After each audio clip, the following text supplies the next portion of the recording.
Hello, everyone, and welcome to episode 17 of the TW9 Road to Glory save here on the channel in the Seaverse. As we have Night of Sin 22 and 23 for this episode, a doubleheader. And we only lost $400, which, sure, losing money is not the best, but to not pay anybody for tickets for the Kumite show and still only lose out on $400, not bad at all. I'm hoping again we can get out of at least the 10,000 range of debt by the time we hit the new year, but I don't think that's going to happen. We're only barely kind of making money throughout the months, but it will be huge once we get up to a bigger size, which we are almost there, as we are. And also, when we get to a bigger size, we also get a roll, too, so that'll be nice if we can get there. But by the end of this tour, well, not tour, I guess, more so this episode with the doubleheader, because hopefully we can jump up to 16 by the time we end out the episode, but it's going to be tough, though. I do want to say this, though. I think we have a hell of a show here for Night of Sin 22. Of course, we have our main event, our Sin BMF title on the line. Of course, the winner of the Kumite, Jacob Jackson, who has been on a tear, obviously, since he's debuted, has not lost yet. He is technically 5-0. Since he was 2-0 going into it, and of course, the Kumite matches don't count towards your record, but getting 3 wins in one night, and not only that, beating 2 men who have challenged for the belt in Jules Knight and Rob Evans, even beat the man who won the Kumite last year in Jules Knight, but now he's got the big task of trying to beat Scary Terry Roundtree, a man that has not been beaten yet in a Sin City grappling matchup. But of course, he did lose in a Kumite, but that is the only loss to date. We shall see how that plays out, as that is our main event. And we'll also be seeing a number one contendership matchup to see who will get the next title fight. We already picked who I want the night off, so we can go ahead and skip that. Of course, the Viper Casino, 138 people. Obviously not going to draw as many people as we did for the Kumite show, since that was free. Hey! Well, Jules and I got stranded. So, that's interesting that they put that in the game. I was wondering when they would be able to do that. So, he's not going to be able to make the show. We did have him booked tonight, so that's tough. Oh, there we go. It has Kiyoshi Kawamura doing some, again, pre-show training drills. And House of Korv's Buffalo Wrestler's Court. Accused of making a mess backstage and not cleaning it up. Mark's man told him to clean up, and then sent it by drinks after the show. And Turksbury was accused of failing to pick up a share of the tab on the rental car, so he's going to pay the full cost and reimburse his travel partners. And then Scary Terry almost fought Michelle Bernard. Glad that didn't happen. The fight almost broke out there. And we made it out of there in one piece. Luckily, as again, doing nothing there. So yeah, Jules Knight, he was supposed to take on Michelle Bernard. That was going to be the number one contendership matchup, but guess we're not going to be able to do that. Unfortunate for us. So, a good thing that we had a potential backup, because the plan was to maybe do Nigel Savinson. But, because he was on a nice little winning streak, believe he still... Yeah, because he beat John Steiner. Yeah, they unfortunately lost to Jules Knight, which is why he got the matchup, and why Michelle Bernard, beating Blackwell Bush, that's why they had their matches there. So, yeah, that was the whole plan, was to have Jules and Michelle Bernard. Yeah, I don't know what we're going to do now instead of that, but we'll go ahead and add the main event. Jacob Jackson, Terry Roundtree. Scary Terry will, in fact, win, so he's going to retain his title. Also, it's going to be before the 10-minute mark. Usually, for some reason or another, we don't really have title matches to be considered a part of the record. We probably should, but, because we usually don't.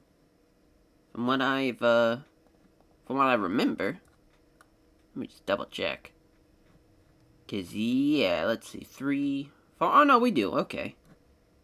Yeah, so, Yeah, because Scary Terry would be like 4-1 if we didn't count them. So I'm glad we do. So that will be Jacob Jackson's first loss.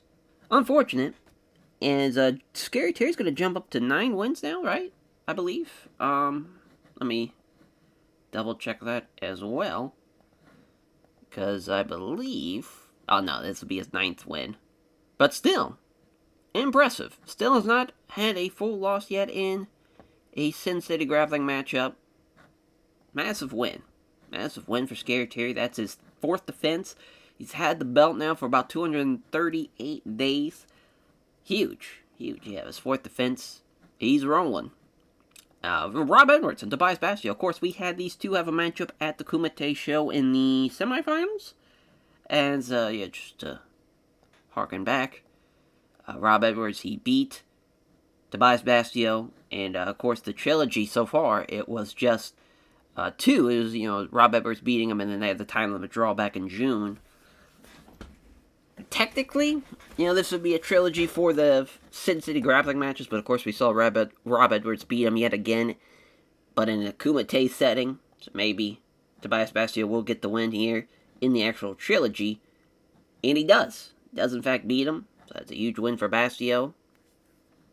And Ion Miyamoto, I always forget how to pronounce it, but yeah, Miyamoto gets his debut, at least in Sin City Grappling for the actual matches. He's going to beat Turks Berry there in 4 minutes, and he was very impressive in his debut in the Kumite.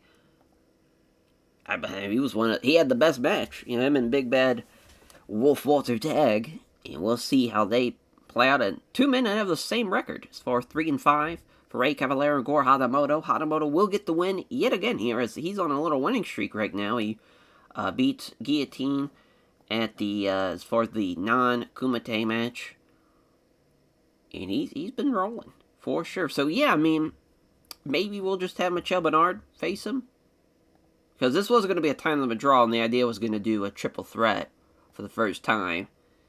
But I think instead now, just exclude booked. We could use Rob Reynolds. Rob didn't. He was a part of that last matchup. Because Michel Bernard, he did lose to Tobias Bastio, so we might just do Bastio and him in a rematch in a Sin City grappling matchup instead now. So, that's unfortunate, but we gotta make do for what we got. So, Kerry Fry also, too. Of course, he and Michel Bernard, they have not had a match. Kerry Fry just beat Kato and had a time limit draw with Blackwell Bush. His only loss to Rob Edwards in this year.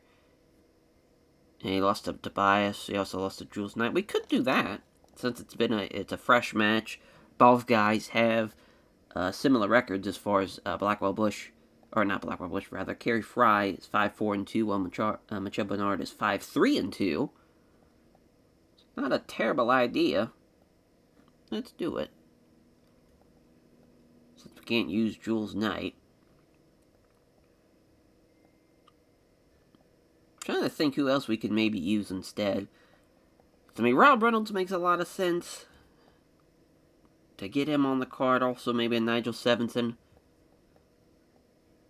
We're going to go with Rob Reynolds, rather. Sam and Kerry Fry, about similar size. Yeah. We'll have that be, 5-3, 5-4. Time limit draw to be Rob Reynolds' first draw. Yeah. It's a solid co-main.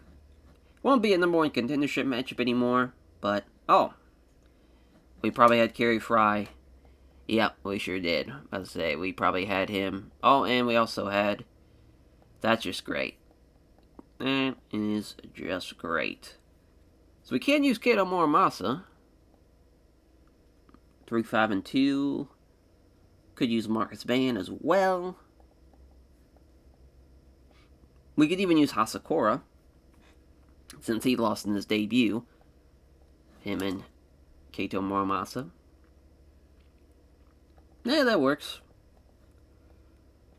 We'll cut it down a little bit on time. Kato win. Let's get rid of the time of draw. There we go.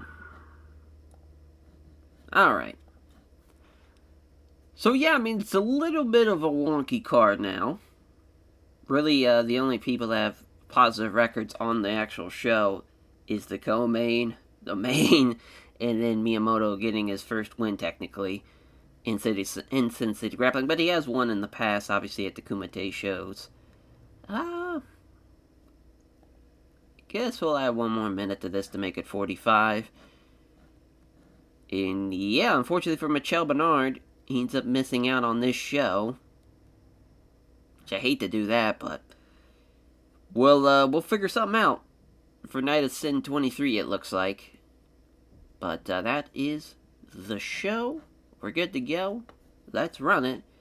Oh, they have pretty good chemistry, so glad the match we added to the card goes pretty well. 2-minute matchup, though, is kind of crazy. But he gets caught with a rolling leg lock. Does Takuma Hatsakura, as he's going to lose for the second time. 0-2 to start off his career. Of course, he's got a ways to go as basically a guy that's would pretty much be a young lion, if he classified as that. But, of course, here we don't use that. But, again, he is working his way up through the C-verse, and Goro Hatamoto beats Ray Cavallero with the Cobra Clutch. He's now 4-5. He's got a chance to beat 500. We'll see if he can do it before the end out of the new year. Oh, before we end out the year, going into the new year, rather. But yeah, as far as a 38 or 40 for Miyamoto and Warren Turksbury's. Miyamoto gets the win with the cross arm lock in 420. Blazing it is Miyamoto by a 53 too. I mean, incredible stuff for him. I would say he's going to be the best guy in the matchup. But this, Tobias Vastio beating Rob Edwards. Huge win here with the triangle choke right before the 10-minute mark too. Exciting stuff. So far, we told them to go out there and steal the show, and they did that. As far as they've had the best thing on the card. But Rob Edwards being off his game still outperformed him too. But huge win for Tobias Vastio in our main event. They have pretty great chemistry as well. Jacob Jackson falls short of Scary Terry as far as gets the win with the triangle choke, or with the arm triangle rather, excuse me. Another submission win. Crowd very hot for it. Segment rating of 53 as well. It's actually a pretty good show. Everything got better throughout the night. Can't beat that. And a 51. As, Tobias Vastio beating Rob Edwards gets the win.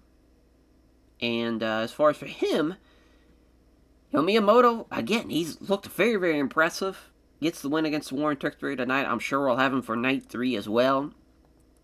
I'll definitely want to put him over. And this was Scary Terry. He was great tonight. Give him some praise as well.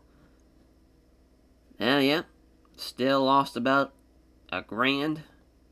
Because, we're still having to pay some people to get flown in from Japan. Obviously, Miyamoto is one of those guys. But for him, it's kind of worth it because he is incredible. He's the best guy on the roster. So I'm cool with that. But tough.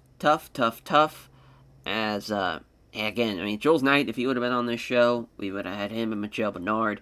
And we set up for the first time ever a triple threat in Sin City Grappling. But instead, now we're going to have to shuffle the card around for Night of Sin 23 and see what we can come up with now. Alrighty, so Night of Sin 23, we are set. We just, basically, the night off, we didn't make sure anybody had the night off this time around in case somebody gets stuck somewhere, which hopefully that does not happen. But yeah, so far, Kinoshi Kawamura, helping, again, training with the basics and safeties for a couple of people. And then Ray Cavallero almost fought Michel Bernard after he caused some damage to his rental car. Just great. Just fucking great. And Miyamoto, just being a Debbie Downer, tough break there, as he found him guilty and says, shut up or cheer up and buy drinks after the show. And there we go, address that. I think we're going to keep the Inspire for another show, because there's no title match on this show. But as far as what we're going to see tonight, is we should, as far as Miyamoto should have 1-0 for both sides. I don't know why I didn't show that, but yeah, because we added that.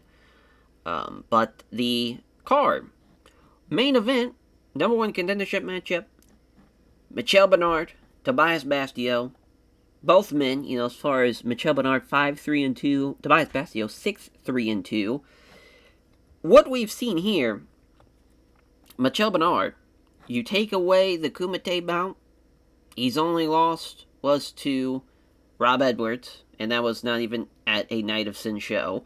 So he was undefeated in city grappling matches, a 4-match unbeaten streak, and his only loss this year was to Tobias Bastio in the Kumite.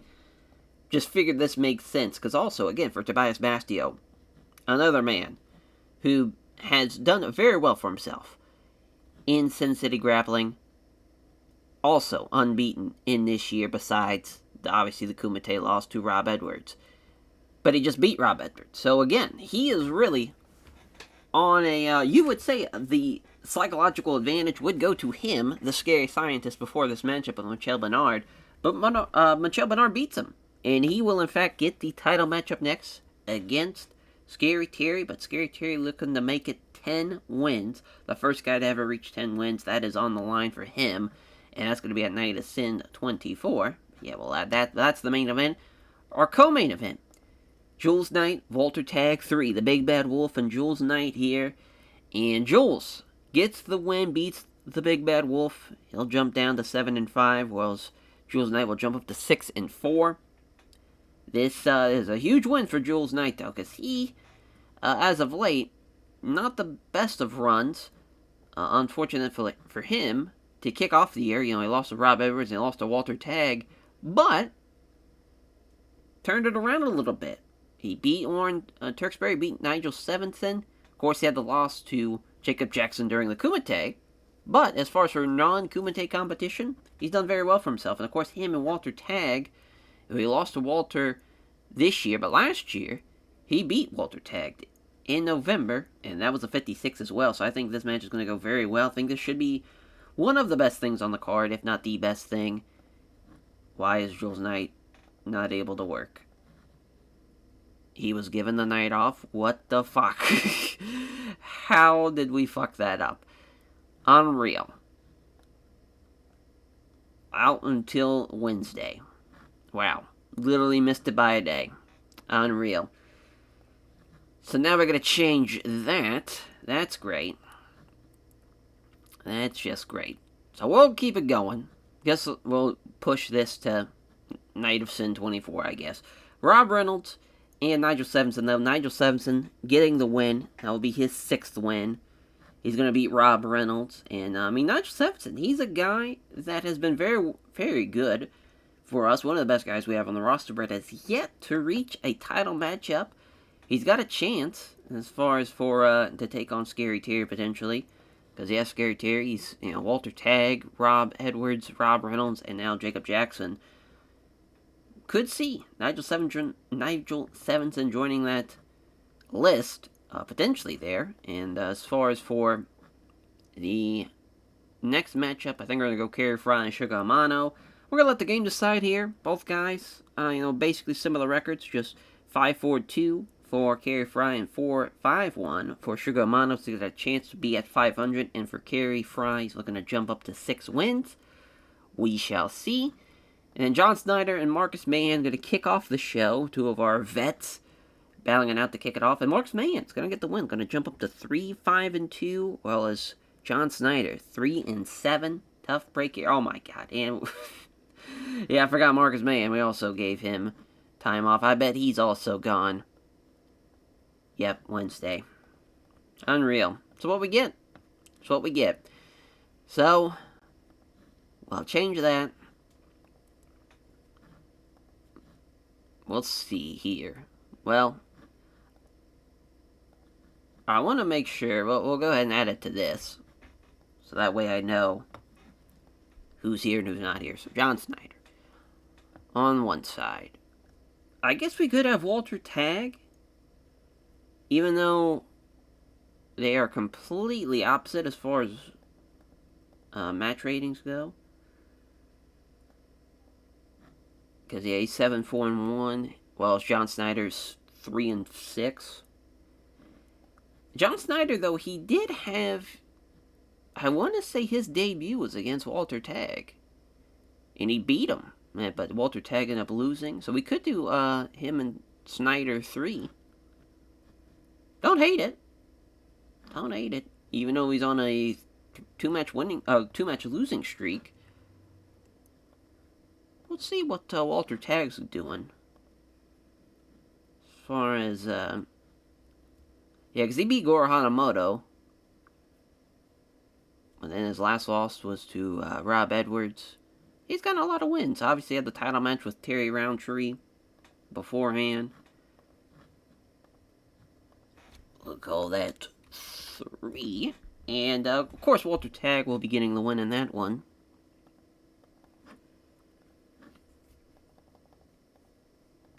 Make that 4 minutes. 'Cause, yeah, I feel like that makes a lot of sense to do as a replacement match. We've been really just having to change this card all the way around. But it's funny, we made the two guys that are missing their opponents face each other. As for our last matchup, Miyamoto, he just got his first win. We could have him face somebody. We also have, Blackwell Bush. He lost to Michel Bernard. We could have him do something. That was Night of Sin 20, so it's been a while. So I'd like to get him on the card. About to say, we just use all these guys besides Roberto Ayala. We could do that. As far as Roberto Ayala and Blackwell Bush. Similar records, both losing records. 3-4-2, I believe, for 3-4-1, while as Ayala's 4-5-1. Blackwell Bush usually outperforms him, so we'll just let the game decide here. That way we keep a match that's decided by TEW. But yeah, 6 there, and yeah, as far as we've made it work, as far as for this card, it's funny how Jules and I got booked twice and wasn't able to be on either show. Really bottled that one. But we just barely made profit last month. Hopefully it's the same for this night. We'll see, though. We shall see. It's Walter Tagg and John Snyder, 43 to kick it off. Got to show off the strong start. Wow, John Snyder outperformed him. So that was actually really impressive for him. Unfortunate to lose there, but what a performance. And what a match, actually. So 38 for Blackwell Bush and Roberto Ayala. Gets the win with the guillotine. Oh, wow. The game gave it to Ayala. Shocking. What an upset. And he's now 5-5-1, whereas Blackwell Bush 3-5-1. Tough. Gary Fry and Sugar Amano, both guys 44s. Sugar Amano beating him and getting the win there. So 5-5-1. Amano 5-5-2 for Kerry Fry. So they just missed out on the 50. Rob Reynolds and Nigel Sevenson at 52. Sevenson beating Rob Reynolds with the hyperextension arm lock in 9-10. Huge win there for Nigel. And in our main event, even though they have great chemistry, only a 49. Tough break there as Michel Bernard beats Tobias Bastio. Bernard was off his game, so he could have outperformed him potentially, but that is the man who was set to face Scary Terry in our next episode on Night of Sin 24. But yeah, 138 people for Night of Sin 23. Tough break as far as for that one. I actually think we're going to put over Walter Tagg and John Snyder. They were great tonight. Put them over. Yeah, I mean, at least this time it's overall loss of minus 730, so did pretty well. All things considered, again, workers' pay, we're still paying a little too much for my liking. Damn, didn't increase our popularity in the Southwest. So we are still on the hunt to get out of insignificant as far as size-wise, but we are rolling. As far as we got a lot of things lined up for Sin City Grappling. We got our first title match. Yeah, it says we lost $101, but it still counted my contract as like $160, so had to take away the basically $150. So basically we end up making $40, if that. So that's why it says we lost money when we actually didn't. Because again, it just keeps on resetting my contract. Has it done it again? It did. Jeez, as we'll have to do that again to make sure we're at basically 100. And basically, we're going to gain $150 with that. So that's going to be nice. So yeah, again, Night of Sin 24. It will be Michel Bernard, Scary Terry. Terry looking for his 10th win. For Michel Bernard, he's looking to become the man to give him his first ever loss. It will be tough. It is not an easy feat to try and take out Scary Terry Roundtree, and that has been the chase so far for the rest of this locker room. To be the first guy to beat him, Terry Roundtree kind of going on a Anderson Silva, Jose Aldo type of run where he just seems like this unbeatable force. But someone's going to do it. We'll see who it is, as it might just be Michel Bernard. We'll find out next episode. Take care, everyone.